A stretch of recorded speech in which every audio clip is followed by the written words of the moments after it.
Women have the power to transform this world. We can end crime and violence if we all agree to do one thing: share. Let's share our wisdom, share our time, share our talents, share our finances, but most of all, let's share our love. This is the female solution.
And good evening. Welcome to the On-Air Daily News Hour. I'm Naima Latif, and we're excited because we get another opportunity to inspire you with some current news and some upcoming news, and for those who are making news happen. Well, today we are joined with our own Mama Dee Yhwhnwbn, who has been giving us some insight about historical events happening and events that need to be commemorated as have happened, so that we understand why we're experiencing what we are experiencing. So let's take a brief break to greet our global family joining us from all over the world, and we'll come back with Mama Dee. We'll be right back, so stay with us. We are global transformers, changing the world from the way it is to the way it should be. We are one. Wherever we live on this earth, we are one human family. On behalf of our team of radio hosts, I'd like to extend a greeting to all the members of our family, whenever and wherever you may be listening around the world. To our family in China, Ni Hao. In India, Namaste. In Japan, Konnichiwa. In Korea, Annyeonghaseyo. In Russia, Здравствуйте. In Germany, Guten Tag. In Poland, Dzień dobry. In France, Bonjour. In Spain, Hola. In Italy, Ciao. In Egypt, Ahlan wa sahlan. In Ghana, Akwaba. In Nigeria, Peleo. In South Africa, Sawubona. In Senegal, Nangadef. In Kenya, Jambo. In Israel, Shalom. In Pakistan, Afghanistan, Palestine, and Saudi Arabia, Assalamu alaikum. Greetings, and may peace be upon you all. Join us live on the On-Air Radio Network. Call 727-731-5192. We want to talk to you.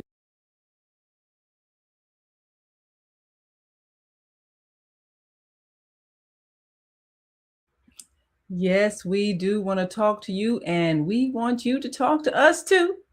And you can give us a call at 727-731-5192, the On-Air Radio Network line. And we've got up on the screen the On-Air Daily News. Front page story, of course, is that the Obama Center is set to open on June 19th. And so many people will be coming to Chicago to commemorate this great event.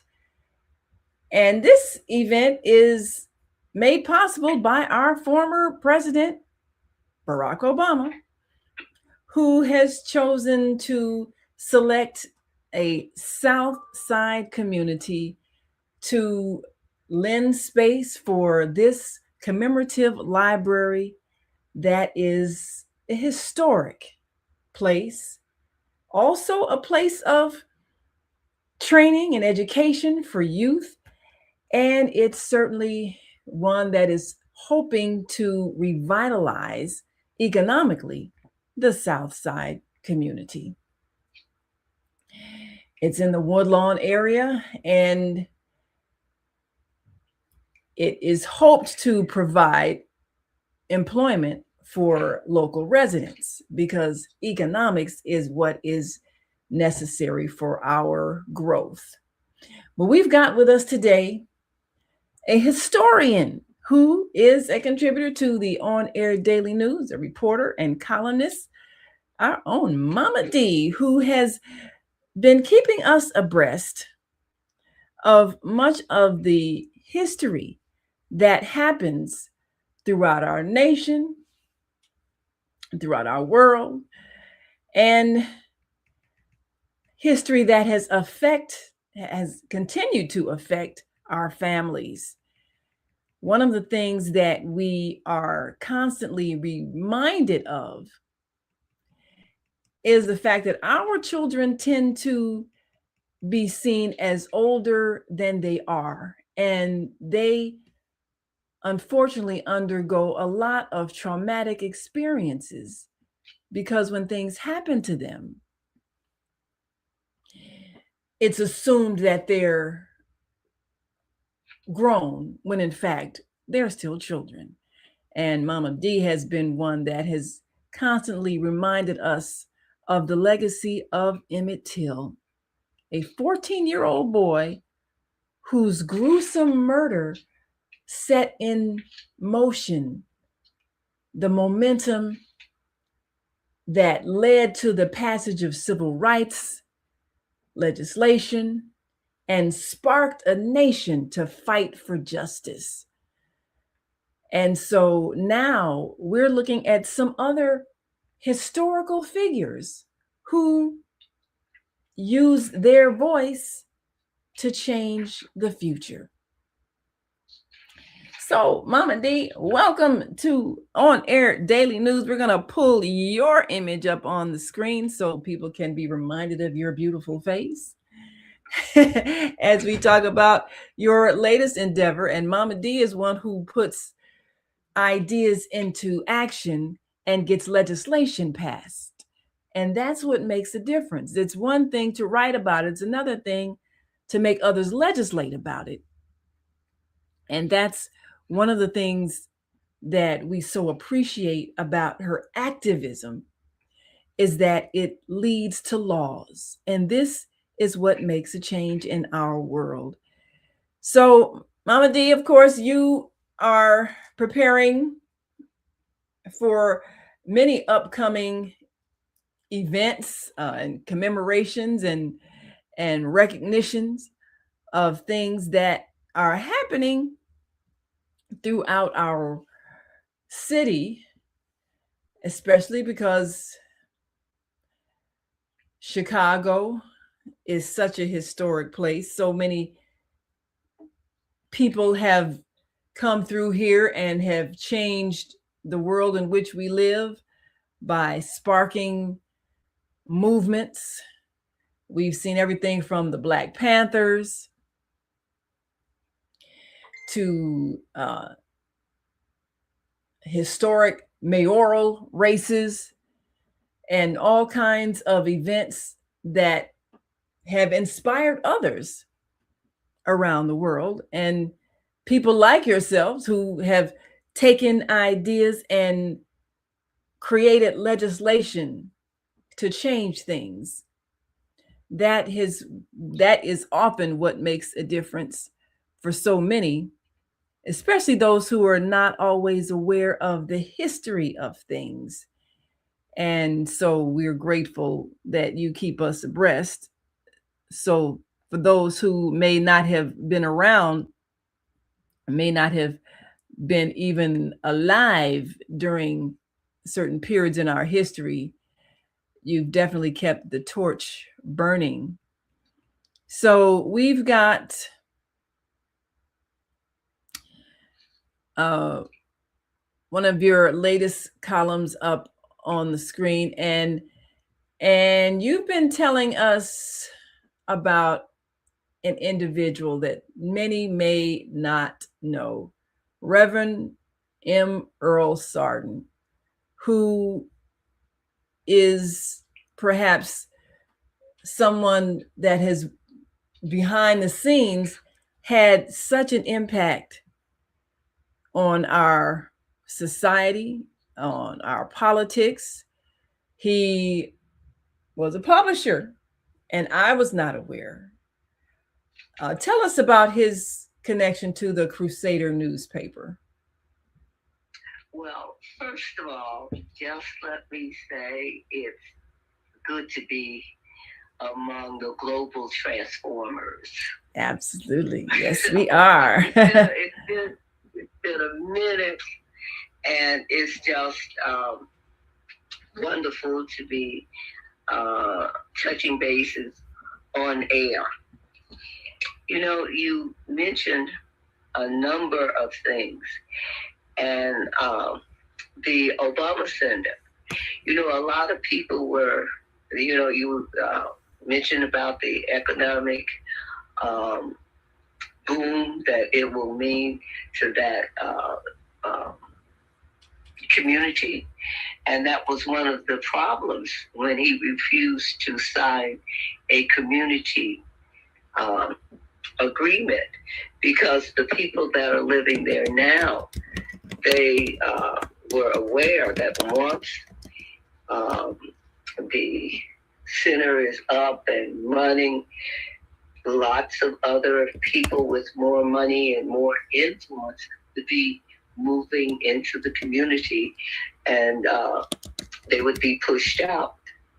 And of course, that's the downside of the progress that the center is bringing to the city. So he was against the community agreement. There was a lot of marching and picketing and protesting. And then it was rumored or thought that he was on board with it again. And then it wasn't true. So many people that have been living in that community for generations have been priced out because of the new industry coming in. So that's unfortunate. However, you know, that is a very historic site already, because that's where the World Fair took place. Wow. At that part of Jackson Park. I did not know that. And it wasn't, and it wasn't too many years after enslavement, and they refused to allow any Black people to participate. And this is when Ida B. Wells, she got busy, and the reason she has a street named after her in Chicago now, because she had a newspaper, and she handed out leaflets, and she did her protest there where it counted. The only Black person that was allowed to be at that World's Fair was Frederick Douglass, and he wasn't there representing America. He was there representing Haiti. Ooh. So, we have had to fight and struggle for every morsel. And sometimes it seems like 2 steps up and 4 steps back, because when you forget your history, you have others to erase it. And that is what's happening now. Wow. Our history is being erased. We almost hear something about it every day. I just heard today that they were removing the book Roots Alex Haley wrote the book Roots, and of course it was based on his finding his own and tracing his ancestry back to Africa. And then it, of course, became a mini series, Roots. And that was just nothing like it. I think it wasn't in about 1977 or 70. Yeah, it was around there, because I remember I was a freshman in high school. I remember when that came out, and everybody was talking about it. And I remember at the time my mother was still working before she retired, and she talked about the impact of that show. She worked in a multiracial location, so you had a lot of blacks and whites. But she said the day after that first episode aired, it was so silent in there, you could hear a pin drop. It was like the whites were too afraid to say anything because they knew all the blacks were angry.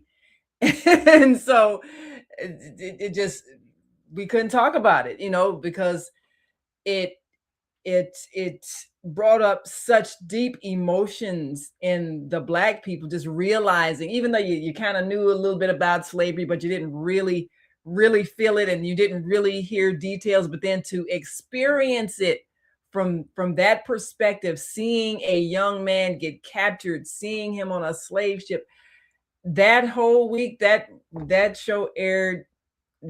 She said the blacks and the whites in the workplace, they did not talk to each other, because all the whites knew that all the blacks were furious. So that was an experience that she was having at work. And I think that it really did have an impact on a lot of black people who had not been aware of how much slavery took away our past. And white people who had not been aware. And I remember that I think the weather, it was some kind of snow or bad weather. Yes. Because people were locked in. It was similar to what happened when people couldn't escape. They had to sit there and watch it. Yes. The weather wouldn't allow them to go anywhere else. That's like what happened with George Floyd. Because of the pandemic, you were locked in.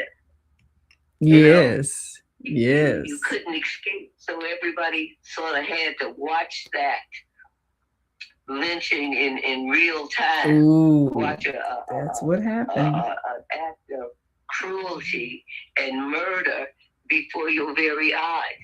Yes. Yes. And you couldn't go outside, and you couldn't escape.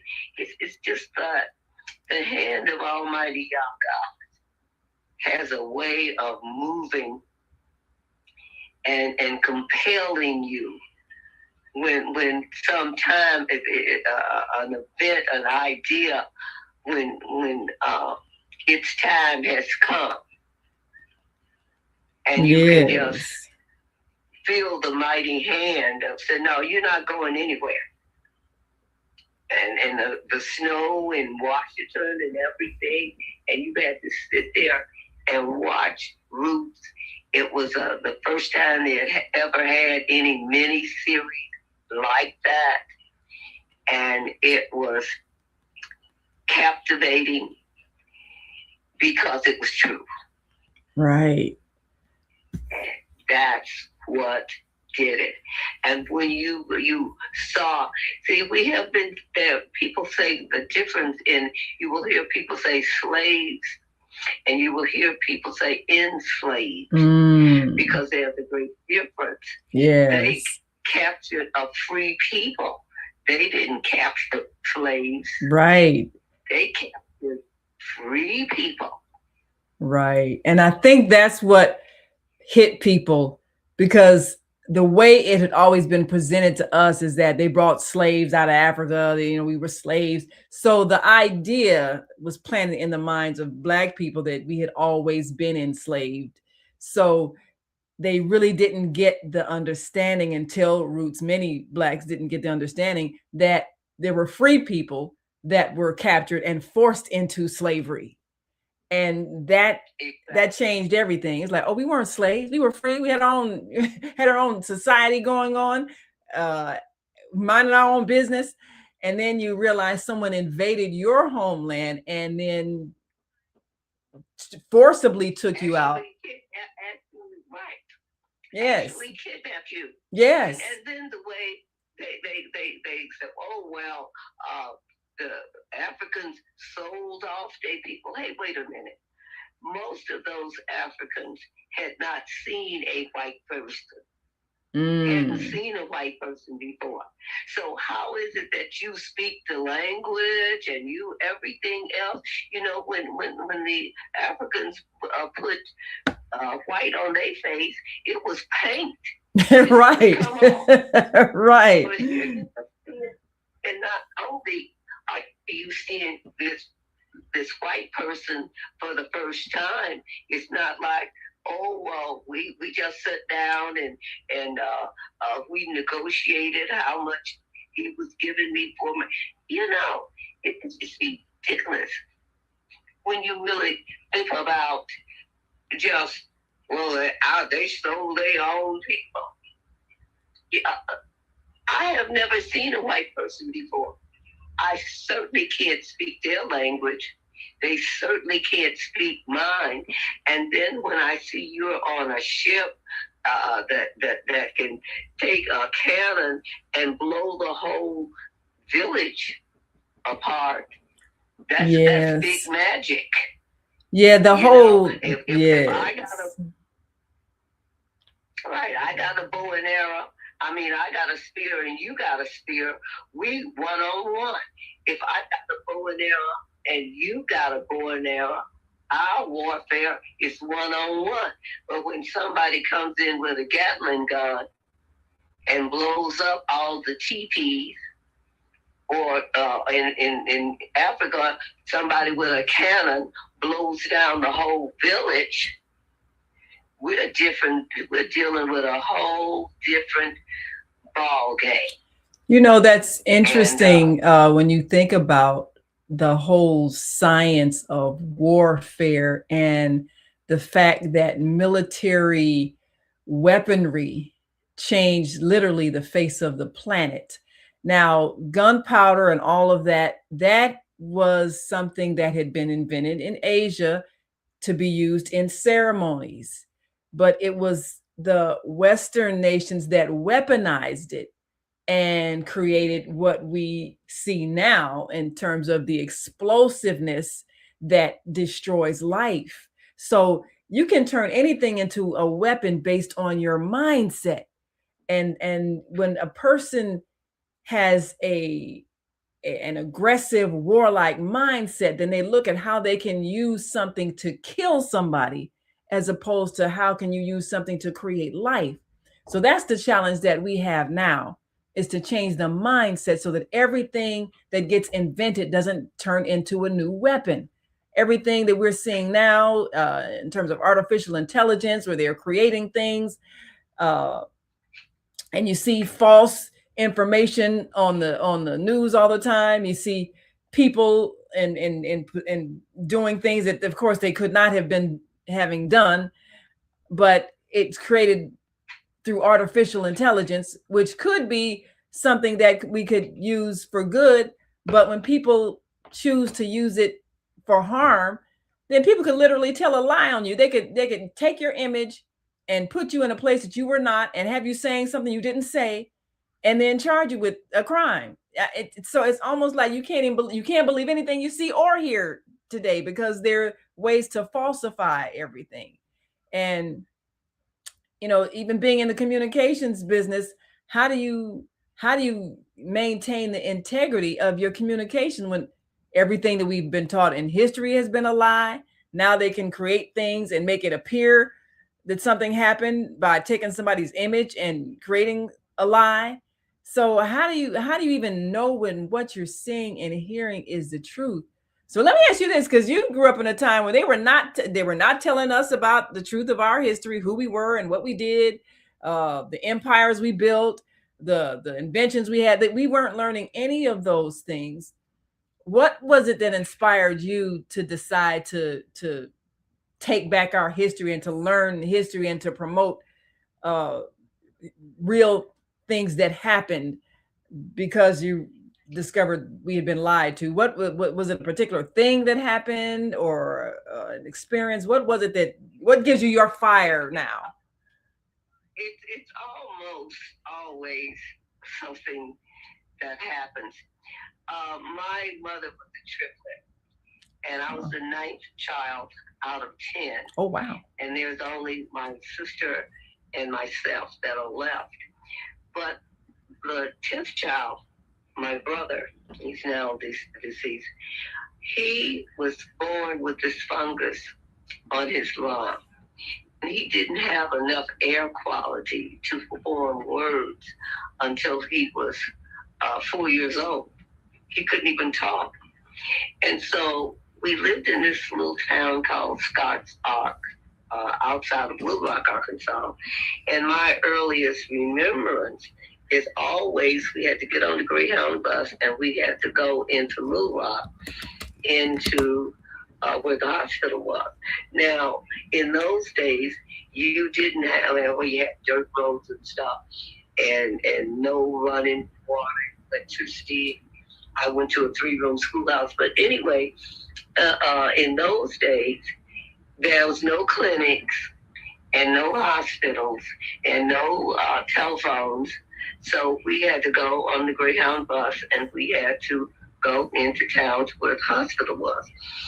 And I was just, I was 3 years older than my brother when he was little. And I was 5, because you started school at age 6.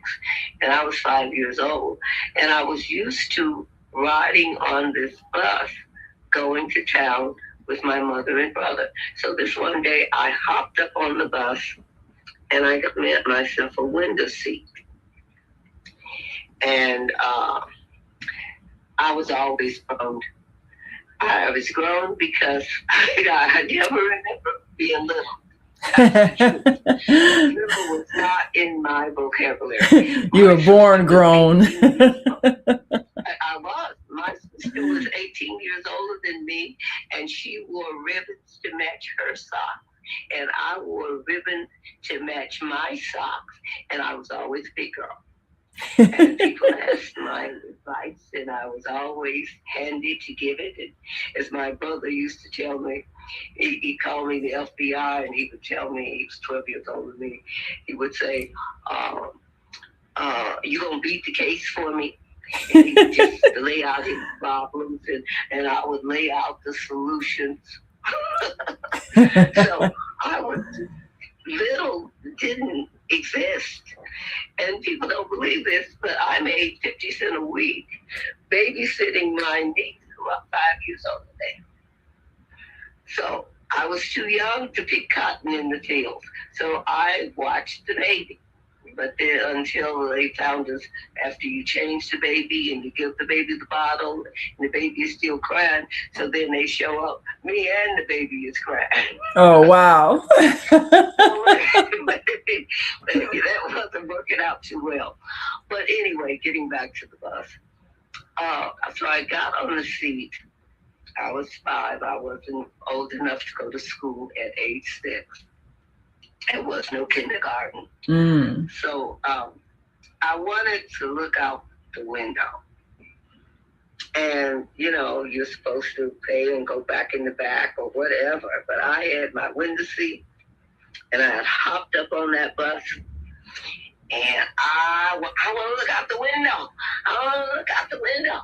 Oh, I protested and protested. I guess my little neck was too small for the bus driver to pitch me on it or hang it up by a rope or something. And I just carried on and on and on, and I refused to give up my seat on the front of that bus. And I was able to ride all the way into town, looking out the window. Oh, it was a wonderful ride. It was the most beautiful ride I ever had. I saw the animals and the cars and the people, and I just was enjoying it. And then when I got home, I was name called for the first time. Oh, my. My mother said, oh, that little heifer said, Oh, no. black man up there on the front of that bus. I didn't know what a heifer was, but I knew it wasn't my name. And I was always such a good one. I don't ever remember being spanked or anything else. Yeah, you got children like that. They just grow. Yes. And I was one of those. And I didn't understand what I did bad. You're 5 years old. You have an idea. When is the time for commercial? Yeah. We're gonna take a quick break. That's how you do a cliffhanger. See, so y'all want to hear the rest of that story. So we're gonna come right back to find out what happened after she had the audacity to sit on the front of the bus. So we'll be right back after this quick break. We want you all to stick and stay. Don't stray away. And if you got some comments, you can give us a call, 727-731-5192, because we want to hear from you. And we will be right back after this quick break. So stay with us. Welcome to Master Force with Mushim Suit.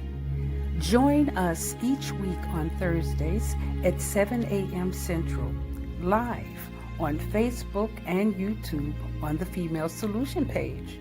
As we dive into powerful topics designed to assist you in mastering your life force, our conversations feature a diverse lineup of experts, all dedicated to your growth.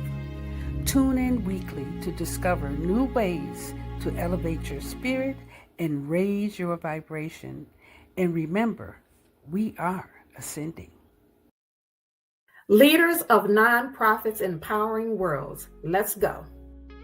But the vision that God gave me, I felt that it was time for me to step out and work on the vision that God gave me. We need look no further. We have a unique voice. We have a unique talent pool.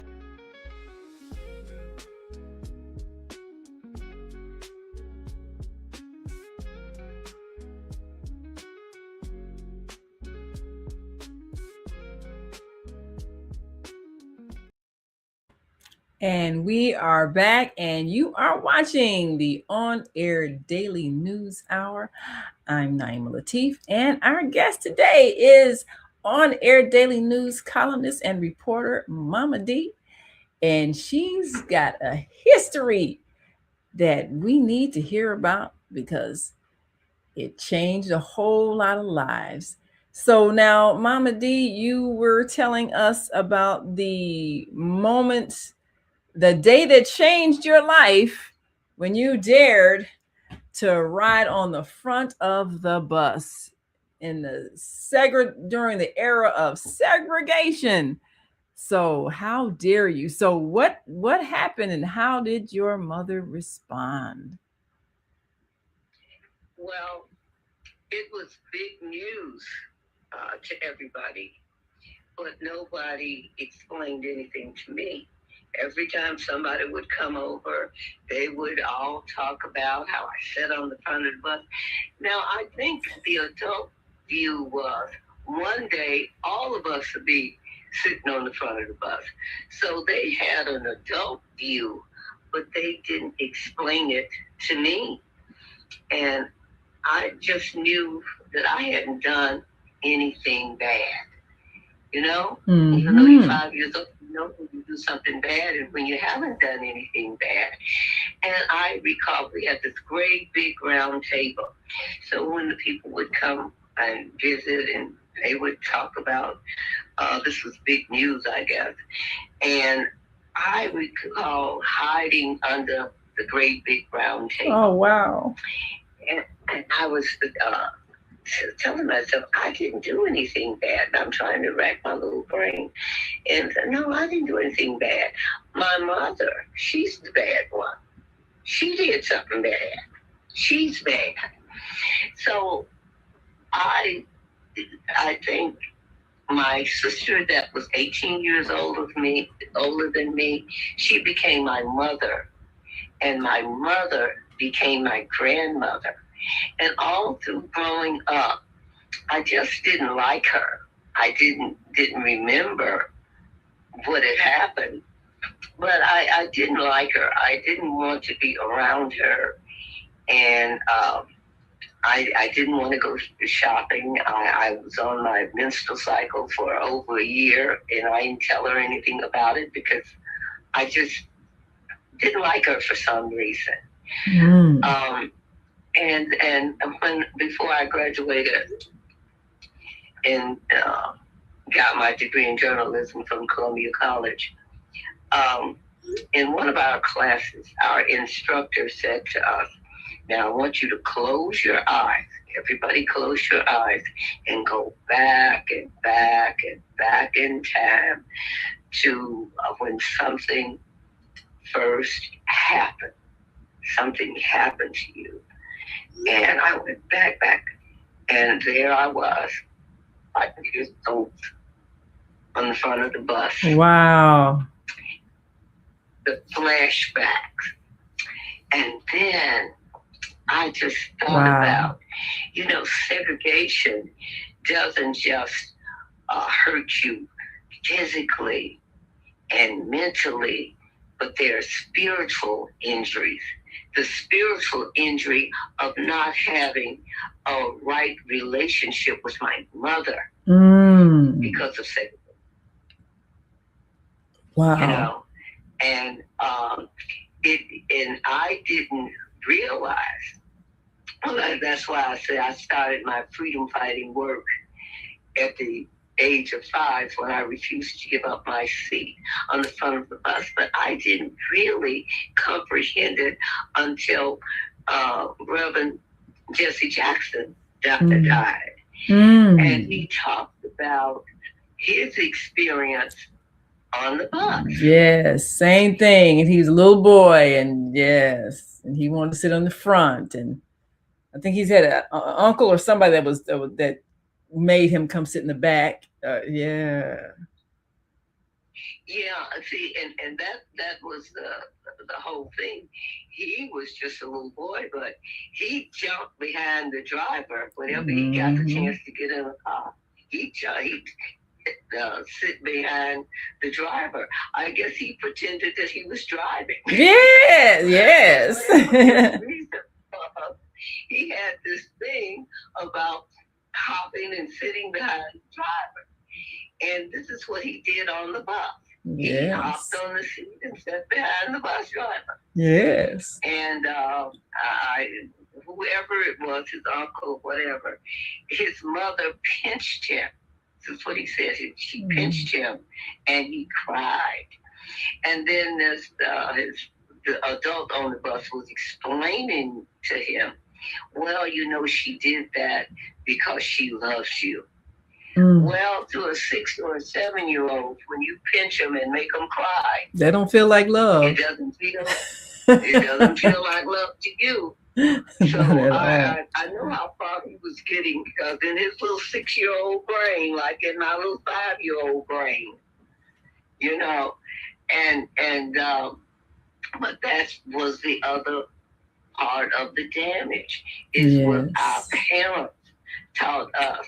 A nigger ought to stay in a nigger's place.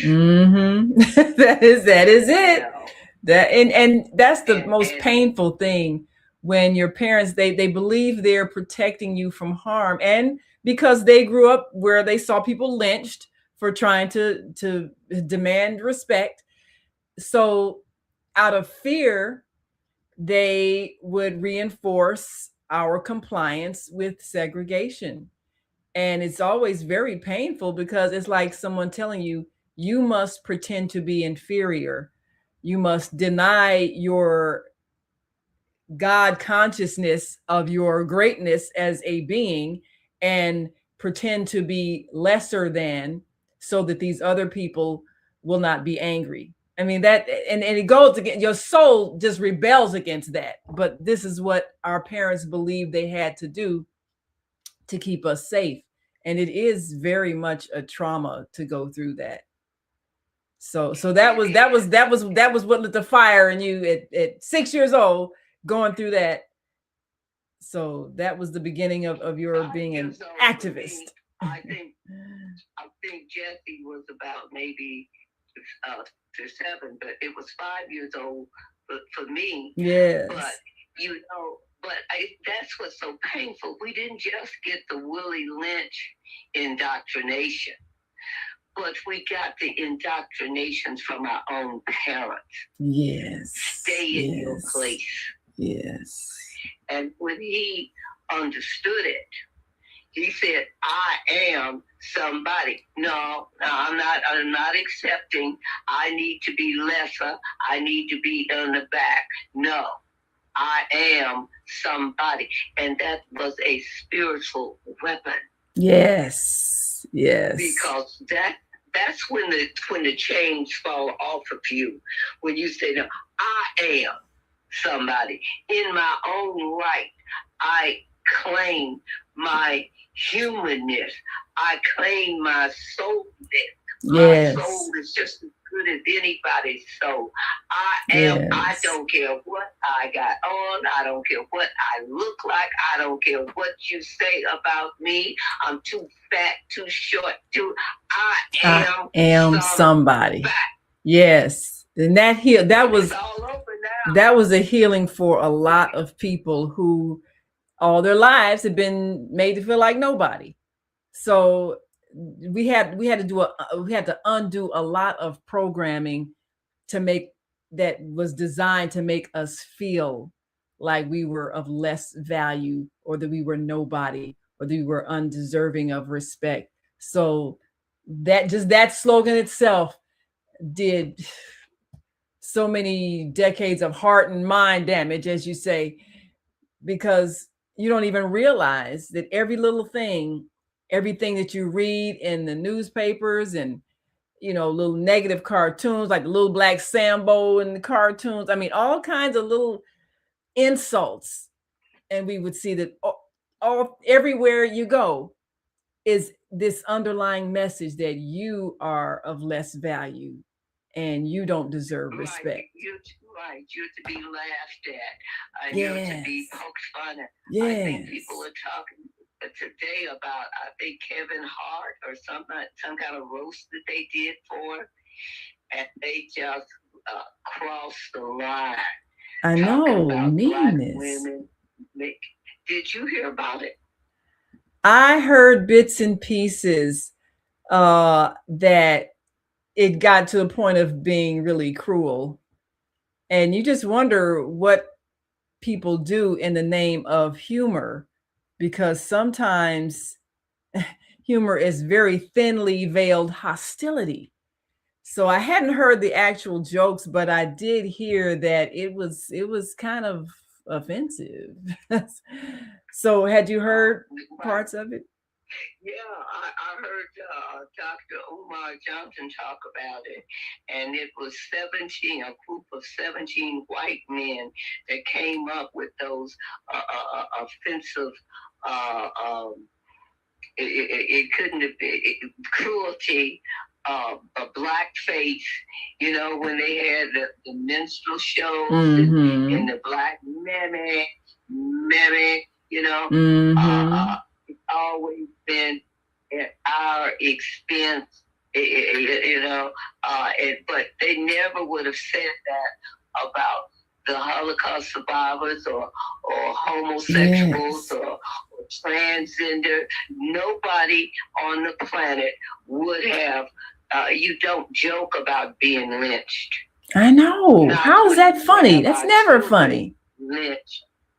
And Omar said that I called in on BON and I asked him, did he think that I wanted to know, did he think that the civil rights leaders and organizations like the NAACP and Urban League should make a statement. And he said, definitely, not only should they make a statement, but all the sororities and the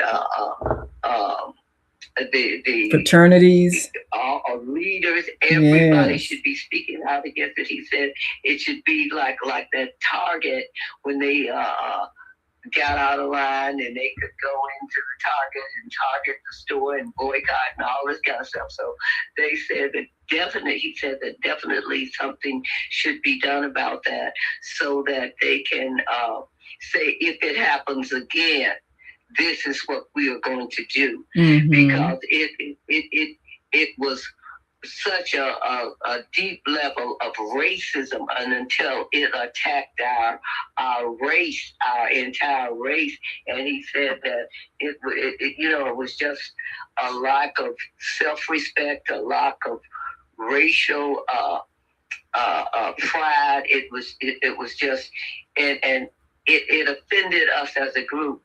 But there is lynching.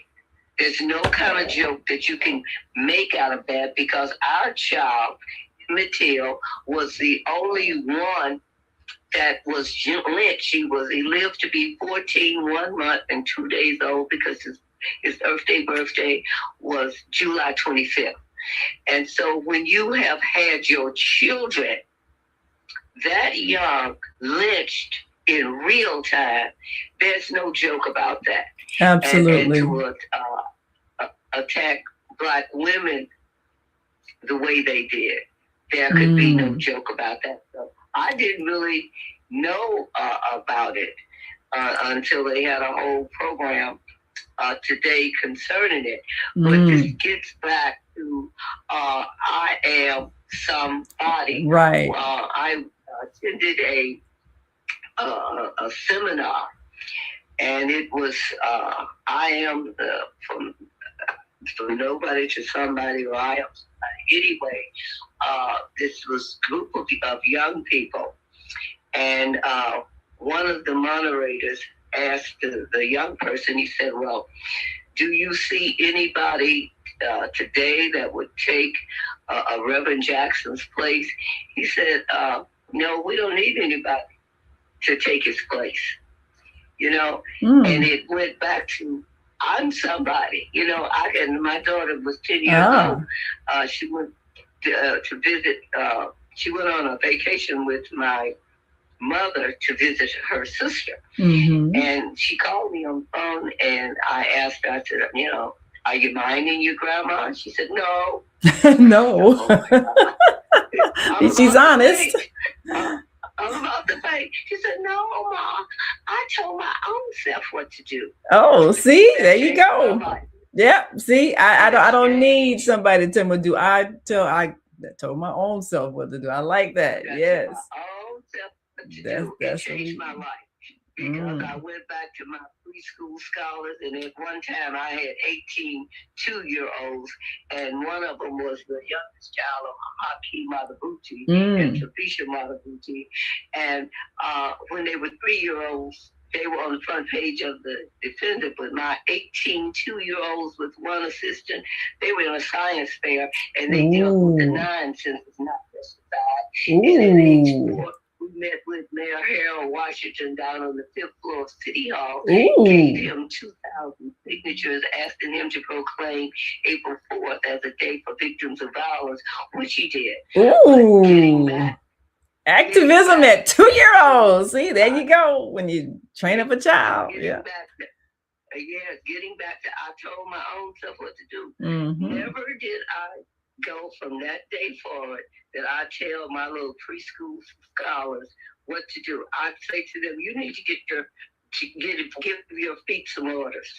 You need to tell your feet to stop kicking that table.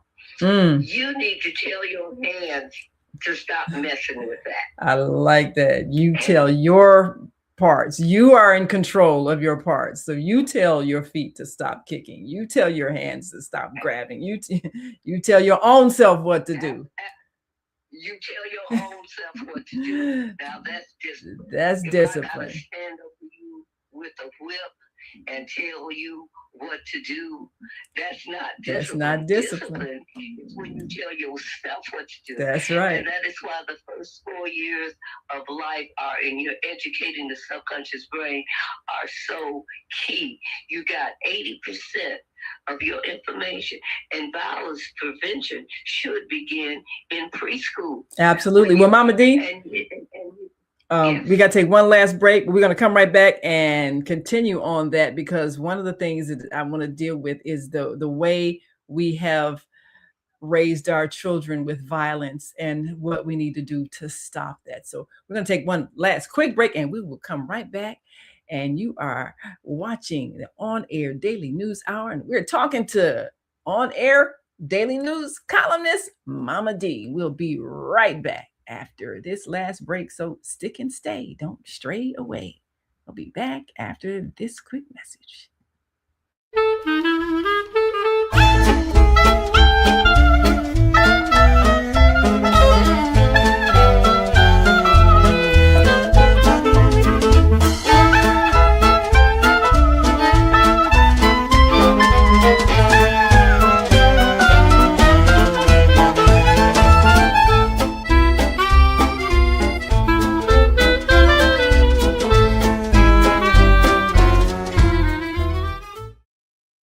When you see Black children misbehaving in public, being loud, disrespectful, and destructive, do you think to yourself, what they need is a good beating? That's what's wrong with these parents. They don't know how to discipline their children. Were you disciplined in that way? And did your parents also call you stupid, ignorant, and lazy? That's the way you break a slave. You terrorize them with constant fear of painful punishment. You teach them they're powerless to speak up, and you insult them so they feel like nothing. We were broken by parents who were broken, by parents who were broken. It's time to end the cycle of brokenness and bring healing to ourselves and our communities by using knowledge, respect, and love. We'll show you how. I'm Naima Latif. Get the book Slavery, the African American Psychic Trauma. On sale now. Go to www.naimalatif.com. Yes, we are back. And, we've been talking for a long time about the way we raise our children and that whole slave breaking kind of system that many of us were raised with. The beatings, the whippings, the insults. And you can't develop a child who feels good about themselves and has love for themselves and feels like somebody if you use that slave breaking system of so-called discipline in raising your child. So Mama Dee, what is it that we need to change in the way we are raising our children so that they do feel like somebody? And they do have the ability to tell themselves what to do. First of all, we need to love them into shape instead of just whipping them into shape, causing them to get bent out of shape. If we love them into shape, they will stay in shape. There's a rod in your hand, but there's also a rod in your mouth. So you use the rod, the destroy the wicked with the rod in your mouth. That talking to your child, you don't have to use the rod in your hand. If you correctly use the rod in your mouth and love them into shape. The other thing that we should, in teaching our children to accept responsibility. Yes. And you said, well, how can you teach a little child like that? Well, easily. When they're crying, and they're pointing to somebody else, all adults know is hit. You hit him because then he wouldn't be crying if you hadn't hit him. You hit him. But to children, hit is different from kick. They're not the same thing. So they're going down to the count. I didn't hit him. So when this one is crying and they're pointing at you, I call you over. And I never demand tell him you're sorry. That's a sing-song without any accountability. Oh. So I don't tell him that. I said, you need to tell them something. And sometimes they would tell them something. Sometimes they'd say, I don't want to tell them nothing. Ooh. I said, well, okay. Go over there and sit down and think about it. So they sit down for about 5 minutes. They want to get back to the group. And then they got their hand up. I want to tell them something. So, okay. I'm sorry that I kicked you, that I spit on you, that I took the toy away from you, that I pulled your hair, all kind of stuff. And if I was stuck on hit, I wouldn't be getting anywhere, and they wouldn't be getting anywhere because I just taught them how to take responsibility and to be accountable for their actions. Yes. And you won't grow up and say, well, if you say I'm sorry, if you want me to say I'm sorry, then I'll say I'm sorry. Oh, I'm sorry. You're sorry for what? Very seldom do we teach accountability. But that's the way you teach it. That's the way you teach it. You have them say what they did. Yes.